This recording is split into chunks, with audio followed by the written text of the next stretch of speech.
എല്ലാവർക്കും നമസ്കാരം.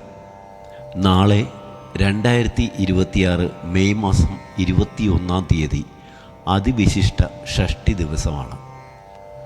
വ്യാഴാഴ്ചയും ഷഷ്ഠിയും ചേർന്ന് വരുന്ന ഈ ദിനം മുരുക ഭഗവാനും ഭഗവാൻ ശ്രീകൃഷ്ണനും ഒരുപോലെ പ്രിയപ്പെട്ട ദിനമാണ്. എന്ത് ആഗ്രഹിച്ച് പ്രാർത്ഥിച്ചാലും നടക്കുമെന്നാണ് വിശ്വാസം. നാളത്തെ ഷഷ്ഠി ദിനത്തെ ആരണ്യ ഷഷ്ഠി എന്നാണ് വിശേഷിപ്പിക്കുന്നത്. ഈ ശുക്ലപക്ഷ ഷഷ്ഠി ഏറെ പ്രത്യേകതകൾ ഉള്ള ഒന്നാണ്. കുട്ടികളുടെ യഥാർത്ഥ സംരക്ഷകർ അമ്മമാർ ആണല്ലോ. ഈ ദിനം കുട്ടികളുടെ സംരക്ഷകയായ ഷഷ്ഠി ദേവിക്ക് സമർപ്പിച്ചിരിക്കുന്നതിനാൽ അമ്മമാർ ഈ വ്രതം അനുഷ്ഠിക്കുന്നത് മക്കൾക്ക് എല്ലാ തരത്തിലുള്ള ഉയർച്ചയും ഉണ്ടാക്കും. സന്താനമില്ലാതെ വിഷമിക്കുന്നവർക്ക് സന്താന സൗഭാഗ്യവും, കടങ്ങൾ മൂലം കഷ്ടപ്പെടുന്നവർക്ക് കടങ്ങൾ നീങ്ങി ധനാഭിവൃദ്ധി ഉണ്ടാവുകയും ചെയ്യും. നാളത്തെ ഷഷ്ഠി തിഥി വരുന്നത്, അതായത് 2026 മെയ് മാസം 21-ാം തീയതി രാവിലെ 8:27 മുതൽ 22-ാം തീയതി രാവിലെ 6:25 വരെയാണ്. ചാന്ദ്രമാസത്തിലെ 6-ാം ദിവസമാണ് ഷഷ്ഠിയായി ആചരിക്കുന്നത്. അന്നേ ദിവസം സുബ്രഹ്മണ്യ ഭഗവാനെ ആരാധിക്കുന്നത് സന്താന സൗഭാഗ്യത്തിനും ധനാഭിവൃദ്ധിക്കും ഏറ്റവും വിശിഷ്ടമാണ്. ഈ ഷഷ്ഠി വ്യാഴാഴ്ച ദിവസം വരുന്നതിനാൽ സുബ്രഹ്മണ്യ ഭഗവാനോടൊപ്പം ശ്രീകൃഷ്ണ ഭഗവാനെയും പ്രാർത്ഥിക്കുന്നത് ഇരട്ടി ഫലം നൽകും. നേരത്തെ പറഞ്ഞതുപോലെ ഷഷ്ഠി ദേവിക്ക് സമർപ്പിക്കുന്ന ഷഷ്ഠിവ്രതം ആയതിനാൽ അമ്മമാർ മക്കൾക്കായി അനുഷ്ഠിച്ചാൽ അനന്തമായ ഗുണഫലങ്ങളാകും ലഭിക്കുക. പരമ്പരാഗതമായി സ്ത്രീകൾ കദംബ വൃക്ഷച്ചുവട്ടിലിരുന്നാണ് ഈ ദിനം പ്രാർത്ഥിക്കാറുള്ളത്. മലയാളത്തിൽ കടമ്പ് എന്നറിയപ്പെടുന്ന ഈ വൃക്ഷച്ചുവട്ടിലാണ് ഭഗവാൻ കൃഷ്ണൻ പ്രിയ സഖി രാധയോടൊപ്പം പുല്ലാങ്കുഴൽ വായിച്ച് ഉല്ലസിച്ചിരുന്നത് എന്ന് വിശ്വസിക്കപ്പെടുന്നു. ഹിന്ദു വിശ്വാസങ്ങളിൽ ഈ വൃക്ഷത്തിന് ഏറെ പ്രാധാന്യമുണ്ട്.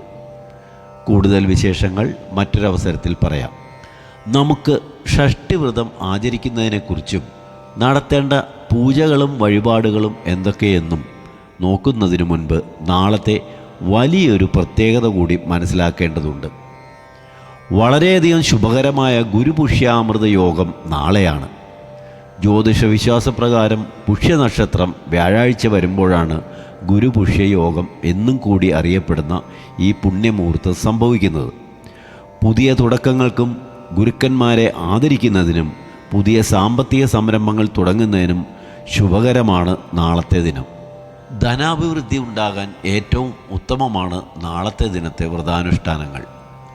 നാളെ, അതായത് 2026 മെയ് 21 വ്യാഴാഴ്ച അതിരാവിലെ 4:13 മുതൽ മെയ് 22 വെള്ളിയാഴ്ച പുലർച്ചയ്ക്ക് മുൻപ് 2:50 വരെയാണ് ഗുരുപുഷ്യയോഗ സമയം. വിലപിടിപ്പുള്ള സാധനങ്ങൾ വാങ്ങാനും സാമ്പത്തിക അഭിവൃദ്ധിക്കായുള്ള പൂജകൾ ചെയ്യുന്നതിനും ദാനധർമ്മങ്ങൾ ചെയ്യുന്നതിനും ശ്രേഷ്ഠമാണ് നാളത്തെ ദിനം.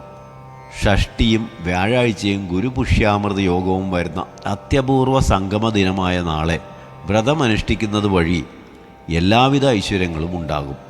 തലേ ദിവസം, അതായത് ഇന്നു മുതൽ വ്രതം ആരംഭിക്കേണ്ടതാണെങ്കിലും വിഷമിക്കേണ്ടതില്ല. നാളെ കൃത്യമായി വ്രതം ആചരിച്ചാൽ മതിയാകും. നാളെ പ്രഭാതത്തിൽ അതിരാവിലെ ഉണർന്ന് തുളസിക്ക് അഭിഷേകം ചെയ്ത് പൂജിക്കുക. അതിനുശേഷം സൂര്യനെ വണങ്ങി പൂജാമുറിയിൽ ദീപം തെളിയിച്ച് സുബ്രഹ്മണ്യ ഭഗവാനെയും ശ്രീകൃഷ്ണ ഭഗവാനെയും പ്രാർത്ഥിക്കുക. തുടർന്ന് ശ്രീകൃഷ്ണ ക്ഷേത്ര ദർശനം നടത്തി ഭഗവാന് തുളസിമാല, തൃക്കൈവെണ്ണ, കദളിപ്പഴം എന്നിവ സമർപ്പിക്കുക. സന്താന സൗഭാഗ്യത്തിനായി ഭാഗ്യസൂക്ത പുഷ്പാഞ്ജലിയും സന്താനഗോപാല പുഷ്പാഞ്ജലിയും നടത്തുക. കൂടാതെ സുബ്രഹ്മണ്യ ക്ഷേത്ര ദർശനം നടത്തി സ്വാമിക്ക് പാലഭിഷേകം, പഞ്ചാമൃതം തുടങ്ങിയ നിവേദ്യങ്ങൾ സമർപ്പിക്കുക. ഈ പറഞ്ഞവയെല്ലാം ആത്മാർപ്പണത്തോടെ ചെയ്താൽ ധനാഭിവൃദ്ധിയും സന്താന സൗഭാഗ്യവും മറ്റും ഉറപ്പായും ലഭിക്കും എന്നാണ് വിശ്വാസം. കൂടാതെ സന്ധ്യാസമയത്ത് കുബേരപൂജ നടത്തുന്നതും 6 തിരിയിട്ട നിലവിളക്ക് തെളിയിച്ച് പ്രാർത്ഥിക്കുന്നതും സകലവിധ സൗഭാഗ്യങ്ങളും നൽകുന്ന ഒന്നാണ്. ഗുരുപുഷ്യയോഗമായതിനാൽ നാളത്തെ ദിനം നെയ്യൊഴിച്ച് ദീപം തെളിയിക്കുന്നതും മഞ്ഞ പുഷ്പങ്ങൾ, മഞ്ഞ നിറത്തിലുള്ള മധുരപലഹാരങ്ങൾ എന്നിവ ഭഗവാൻ സമർപ്പിക്കുന്നതും ഉത്തമമാണ്.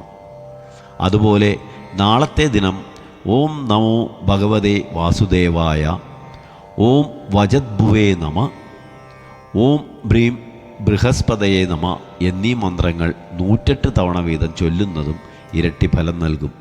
കൂടാതെ നാളത്തെ ദിനം വിഷ്ണുഭുജംഗം, സുബ്രഹ്മണ്യഭുജംഗം, സഹസ്രനാമങ്ങൾ എന്നിവ ചൊല്ലുന്നതും ഉത്തമമാണ്.